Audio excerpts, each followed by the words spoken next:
এসো বলি সকলে, এসো বলি সকলে মিলে ঈদ মুবারক, এই রকমে মুবারক, এই ঈদ মুবারক। এসো বলি সকলে মিলে ঈদ মুবারক। অতীতের দ্বন্দ্বকে এসো ভুলে যাই, গলে গলে মিলে মোরা দিন কাটাই। নূতন পোশাক সেজে আজ সকলে একে অপরের মোরা মনকে মাতায়। আল্লাহুম্মা সাল্লি আলা সাইয়্যিদিনা মাওলানা মুহাম্মদ ওয়া আলা আলি সাইয়্যিদিনা মাওলানা মুহাম্মদ। আলহামদুলিল্লাহ, পবিত্র ঈদ চলে গেল আমাদের কাছ থেকে। মাহে রহমতের রমজানুল মুবারক আমাদের থেকে বিদায় নিয়েছে। আমরা যারা গুনাহ থেকে বাঁচতে পেরেছি তারাই কিন্তু কামিয়াবি। রমজান শরীফের মাসটা হলো ওলি হওয়ার মাস, ইমানদার হওয়ার মাস, আল্লাহ ওয়ালা হওয়ার মাস।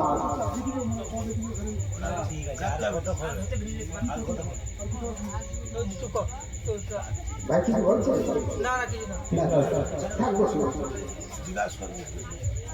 তো ওই সময়তে দেখা যাচ্ছে যে হযরত হামজা আলী রাদিয়াল্লাহু তাআলা আনহু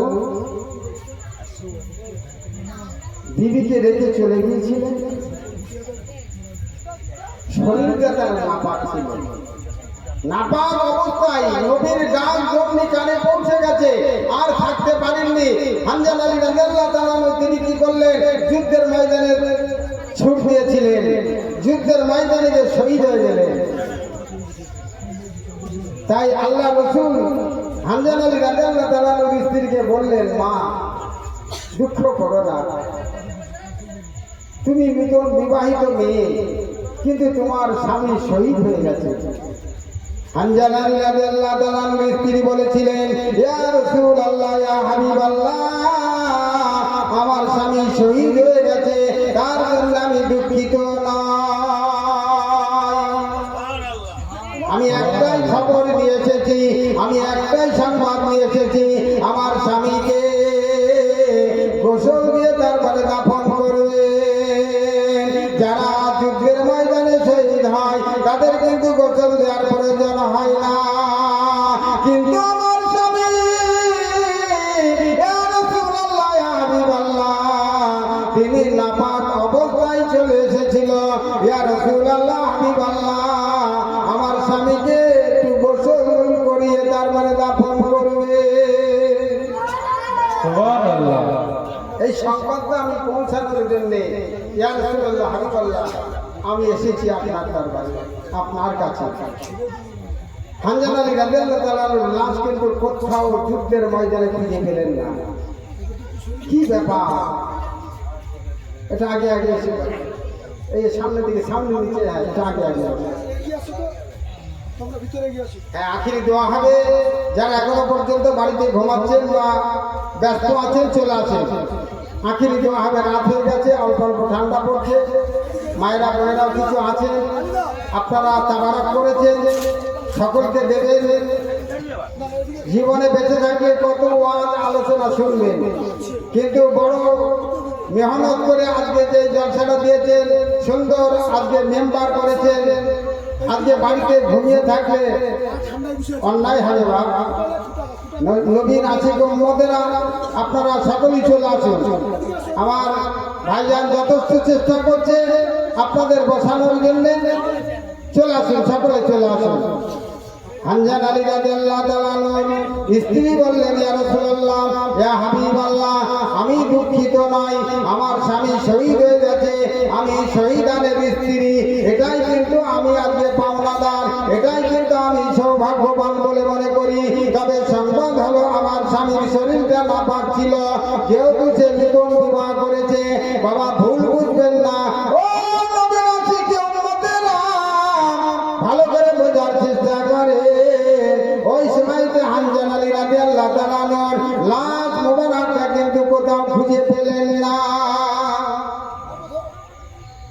ময়দানে যদি মারা যায় তাহলে লাশটা তো থাকবে, কিন্তু তার লাশটা খুঁজে পেলেন না। ওই সময়তে এইবার তামাম সাহাবারা তল্লাশ শুরু করে দিলেন, খোঁজা শুরু করে দিলেন, কিন্তু কোথাও পেলেন না। এমন সময় আল্লাহর ফেরেশতা জিবরাইল আমিন এসে আল্লাহর নবীকে সালাম দিচ্ছেন, আসসালামু আলাইকা ইয়া রাসূলুল্লাহ, হাবিবাল্লাহ, ইয়া শাফিউল মুযনিবিন, ইয়া রাহমাতুল লিল আলামিন। আপনার সাহাবা হানজালার লাশটা কিন্তু আপনি জমিনে পাবেন না। আপনি একবার মুখটা তুলে উপরের দিকে তাকিয়ে দেখেন, হানজালা আলীর লাশ মুবারকটা আল্লাহর ফেরেশতারা তার শরীরটা নাপাক ছিল বলে আমার আল্লাহ ওই আসমানে কিন্তু ফেরেশতাদের দিয়ে তাকে গোসল দিচ্ছে জান্নাতের পানি দিয়ে। একবার করে বলুন সুবহানাল্লাহ। সুবহানাল্লাহ। জান্নাতে পানি দিয়ে আসমানে ফেরেশতারা গোসল দিয়ে দিচ্ছে।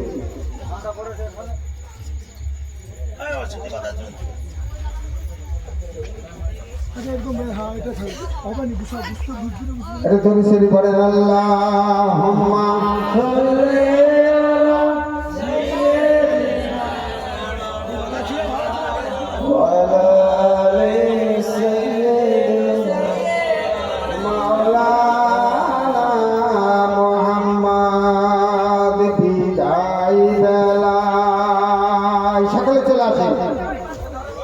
বিদায় বেলায় মোরে দিও গো দেখা, হে প্রিয় রাসূল,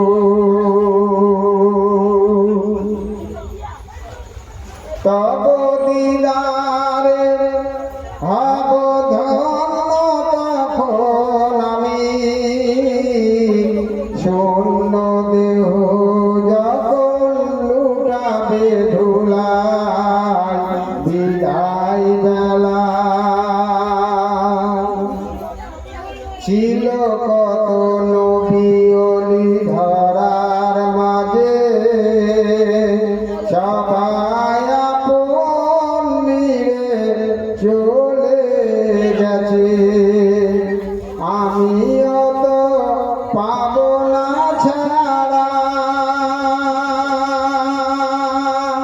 পৌঁছে যাব জীবনের মোহনায় বিদায় বেলায়, বিদায় বেলায় মোরে দিও গো দেখা, হে প্রিয় রাসূল।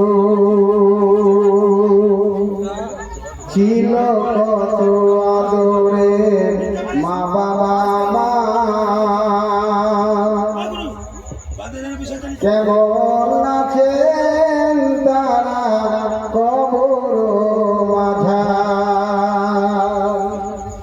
কোথায় এদিকে খেয়াল করে, ছিল কত আদরের মা বাবা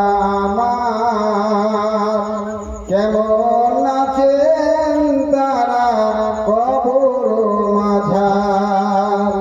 সে খবর আজও জানা,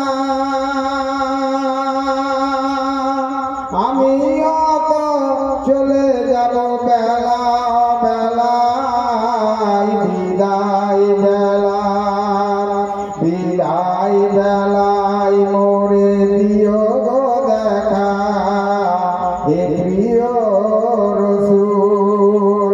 ছিল কত বন্ধু স্বজন জমিদারি, অপরূপা বধূ ছেড়ে যাবে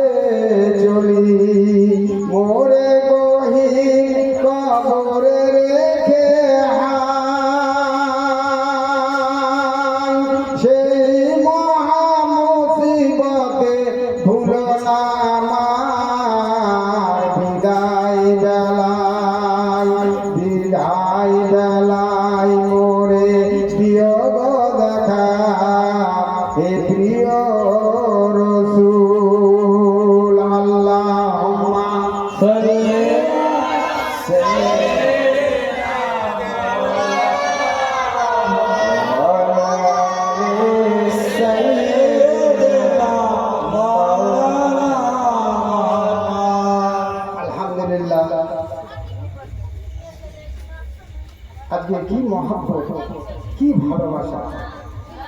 আপনারাও আশিকে রসুল, নবীর মহব্বতের উন্মত। নবীর মহব্বতের উন্মত না হলে কিন্তু জলসাটা দেন, টাকা পয়সার দিকে খেয়াল করেন, পরিশ্রম করে কালেকশন করে আজকে বিশেষ করে এই জলসা দিয়েছেন। এই জলসা হলো নবীর জলসা। একবার ধরে বলুন সুবহানাল্লাহ। জলসাটা নবীর জলসা। আমার বিশেষ করে শামসুল ভাই নাকি আজকে যথেষ্ট পরিমাণ যোগাযোগ রেখেছে, যথেষ্ট পরিমাণ পরিশ্রম করছে। আপনাদের এখানে আমি আরো দুবার এসেছি, কিন্তু এত সংখ্যায় কম দেখি। মসজিদে হলো পুরো বারান্দাটা ভর্তি, কিন্তু আজকে এমন হলো কেন? রাত হয়ে গেছে বলে নাকি? কিন্তু আরেকবার এসেছিলাম, সে অনেকক্ষণ ধরে আমি বলেছিলাম, আল্লাহ বলিয়ে নিয়েছিলেন, আপনারা অনেকক্ষণ ধরে ছিলেন, ভালো লাগছিল। শ্রোতা যদি বেশি না থাকে মজা লাগে। তাই বিশেষ করে 450 ধর্ম মতপথের মানুষ বসবাস করে পৃথিবীতে। 450 ধর্ম মতপথে সবাই কিন্তু ধর্ম করে। হিন্দু দাদারাও করে, খ্রিস্টানরাও করে, শিখিরাও করে, বৌদ্ধরাও করে, সব জাতি ধর্ম করে। ধর্ম ছাড়া কোনো জাতি নেই, আছে বলেন? কিন্তু মুসলমানদের সঙ্গে তাদের ব্যতিক্রম কি, পার্থক্যটা কি? পার্থক্য কি বাবু বলতে? পার্থক্যটা কি? পার্থক্যটা হলো এই যে আমরা স্বয়ং স্রষ্টার ইবাদত করি, আমরা আল্লাহর কিন্তু একমাত্র প্রশংসা করি, আমরা সৃষ্টিকর্তার প্রশংসা করি। আর সৃষ্টিকর্তা যেগুলো আজকে বানিয়েছে, স্রষ্টা যেগুলো সৃষ্টি করেছে, ধরেন গাছ বলেন, নদী বলেন, পাহাড় বলেন, পাথর বলেন, এই গরু ছাগল 18,000 মখলুক আল্লাহ সৃষ্টি করেছে। আমরা কিন্তু হাতিরও প্রশংসা করি নে, ঘোড়ারও প্রশংসা করি নে, গরুরও প্রশংসা করি নে, পাহাড়েরও প্রশংসা করি নে, চাঁদেরও প্রশংসা করি নে, সূর্যেরও কিন্তু প্রশংসা করি নে। একমাত্র আমরা সেজদা দিই কাকে? একমাত্র আমরা সেজদা দিই আল্লাহকে। একবার জোরে বলুন সুবহানাল্লাহ। মুসলমান বাদে একটুখানি ভাবে, বেশি খুলে বলার দরকার নেই। মুসলমান বাদে দেখবেন স্রষ্টার যেগুলো সৃষ্টি, আল্লাহর যেগুলো তৈরি জিনিস, তারা তাদের প্রশংসা করে, আর আমরা সবাই আল্লাহর প্রশংসা করি।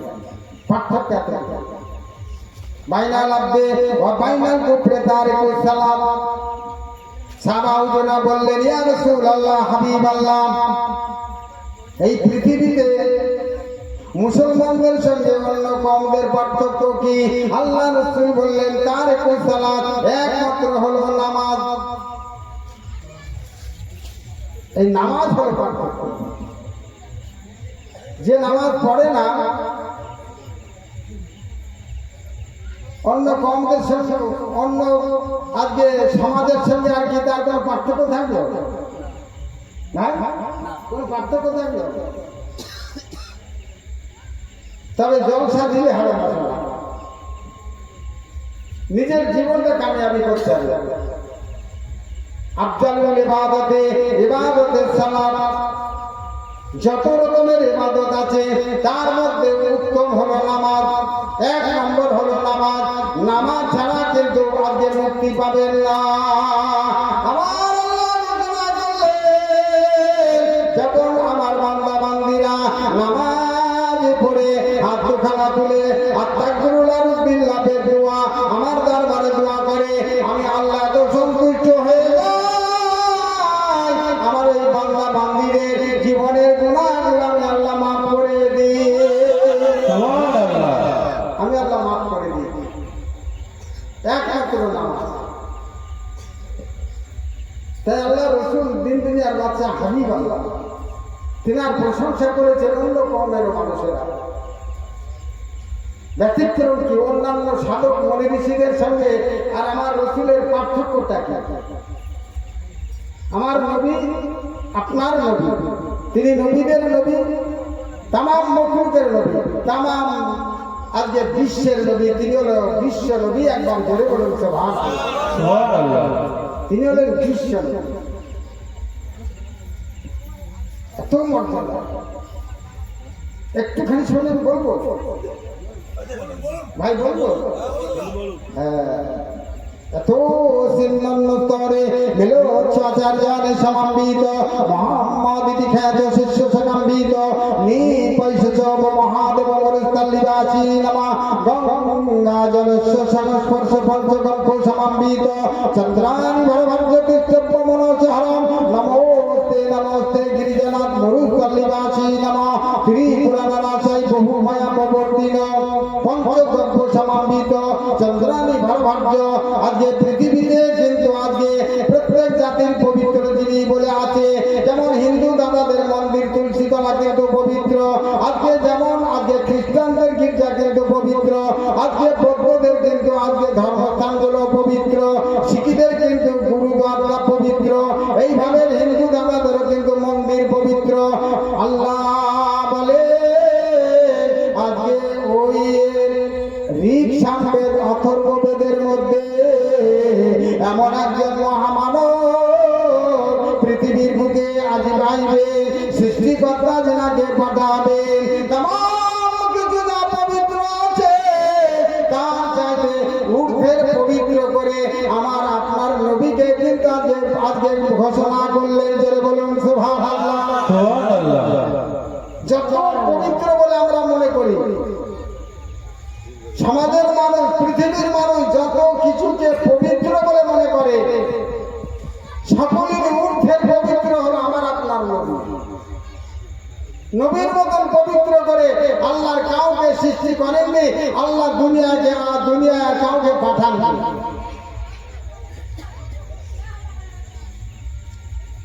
এমন নবী, এমন রাসূল, সেই নবী, সুবহানাল্লাহ, সেই নবী মদিনার দরবারে শুয়ে রয়েছে। সুবহানাল্লাহ। আল্লাহ নবীর সাহাবা আবু বকর কি মহব্বত করেছিলেন সেই নবীকে, সুবহানাল্লাহ। কি ভাগ্যবান, খুব চিন্তা করে। যদি আপনার মহল্লায় কেউ মারা যায়, মনে করেন আমার এই ভাই আজার কাছে হাতখানি মারা, যদি মারা যাওয়ার পরে হাতখানি পীর সাহেব এসে যদি জানাজা করে, তাহলে ওনার সন্তানেরা খুশি হবে না বেজার হবে? খুশি হবে। মনে করেন আপনারা যদি মারা যান, আমি যদি মারা যাই, তা আমি একানিষ্ঠ ফুরফুরা খাদেম, ফুরফুরা শরীফের একানিষ্ঠ খাদেম, আর আমার জানাজা যদি ফুরফুরার দরবারের কোনো পীর সাহেব পড়ায়, আমার ছেলে রাগ করবে না বেজার হবে? বেজার হবে? বরঞ্চ খুশি হবে।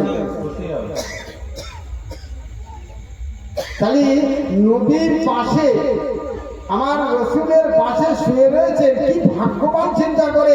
আমার নবীর পাশে শুয়ে রয়েছে হযরত আবু বকর সিদ্দিক, হযরত ওমর রাদিয়াল্লাহু তাআলা আনহু। তাহলে তিনারা কতটা ভাগ্যবান, একবার জোরে বলুন সুবহানাল্লাহ। সুবহানাল্লাহ। ভাগ্যবান নাই বলেন? নবীর পাশে শুয়ে থাকাটা কি যেমন তেমন ব্যাপার? ইউটিউবে ছাড়বো। আল্লাহ রাসূলকে কতটা মহব্বত করেছিলেন বলে, কতটা ভালোবেসেছিলেন বলে আজকে নবীর পাশে তিনারা শুয়ে রয়েছে। দেখবেন এখন তো মোবাইলে সব দেখায়, এখন মোবাইলে সব দেখা যায়। আল্লাহ রাসূলের যে রওজা মোবারক, ওটা হলো কিন্তু এরকম বড় ছিদ্র, একটা থালা, সোনার থালা বসানো, বড় ছিদ্র। হযরত আবু বকরের আরেকটু ছোট, হযরত ওমর রাদিয়াল্লাহু তাআলা আরেকটু ছোট, এরকম ছিদ্র দিয়ে দেখা যায়। জোরে বলুন সুবহানাল্লাহ। সুবহানাল্লাহ। এখন সব মোবাইলে সব দেখা যায়। তাহলে নবীর বলার উদ্দেশ্য হলো যে নবীর পাশে শুয়ে থাকা, তাহলে যেমন তেমন মানুষের সম্ভব না। কত মহব্বত করেছে, কত ভালোবেসেছে, তারপরে নবীর কাছে যারা শুতে পেরেছে। আমার আম্মা জানেরা মা ফাতেমার মতন জীবন তৈরি করে। আপনাদের ওসিলায় আমরা দুনিয়া দেখেছি, বেশি ঠিকঠাক দিয়ে বলার অভ্যাস নেই। তবে আপ ভালো তার জগৎ ভালো, মা ভালো তার ছাপ ভালো। জি, আপ ভালো তার জগৎ ভালো, মা ভালো তার ছাপ ভালো। বরফের আব্দুল কাদের জিলানী রহমতুল্লাহ আলাইহি, তিনার মা ছিল উম্মে খায়ের ফাতেমা। তিনি যেমন ভালো ছিলেন, তেমনি তিনার পেটেই কিন্তু বরফের আব্দুল কাদের জিলানী আসলো। খাজা মাইনুদ্দিন চিশতি আজমিরি, তিনার মা উম্মে আরা, তিনি যেমন আল্লাহর ওলি ছিলেন, ওলির পেটেই কিন্তু আল্লাহ ওলি পাঠালেন। জোরে বলুন সুবহানাল্লাহ। বাবা আজকে বিশেষ করে আজমগাছি হুজুর তিনি যেমন ভালো, তিনার মাও ছিল যেমন ভালো। আজকে বিশেষ করে মা ভালো বলেই তিনি কিন্তু আজকে আল্লাহর ওলি হতে পেরেছে। আল্লাহ আজকে পৃথিবীর বুকে মাদের ওসিলাতে আজকে দুনিয়া দেখিয়েছে, তাই তাদের ধিক্কার দিয়ে কিন্তু বলা ঠিক নয়, তাদের বুঝাতে হবে। মায়েরা বেপর্দায় থাকবেন না, চেষ্টা করবে। হিসাব হুজুর কেবলারা যেমন ভাবে চলে, দেশের আলেম ওলামাদের যারা স্ত্রী যেমন ভাবে চলে, হয়তো সাধারণ ঘরের মেয়েরা পারে না। অভাব অনটনের ব্যাপার থাকে, শিক্ষার অভাব থাকে, কিন্তু তথাপিও নিজের শরীরটা আজকে ঢেকে যদি বাজারে যেথায় যাবেন, যদি ডাক্তার বাড়ি যেথায় যাবেন, কিন্তু বেপর্দা এমন পোশাক পরবেন না যে আপনার শরীরের চামড়া দেখা যায়, এমন ভাবে আপনি হাঁটবেন না যে আপনার মাথার কাপড়টা পড়ে যায়। এগুলো কিন্তু আপনাদের মেনে চলতে হবে। আপনারা যদি এই পর্দাটা একটু মেনে চলতে পারেন, আর স্বামীকে যদি খুশি করতে পারেন, আর 5 ওয়াক্ত নামাজ আদায় করতে পারেন, বেশক আপনারা জান্নাতি, কোনো সন্দেহ নেই। জোরে বলুন সুবহানাল্লাহ।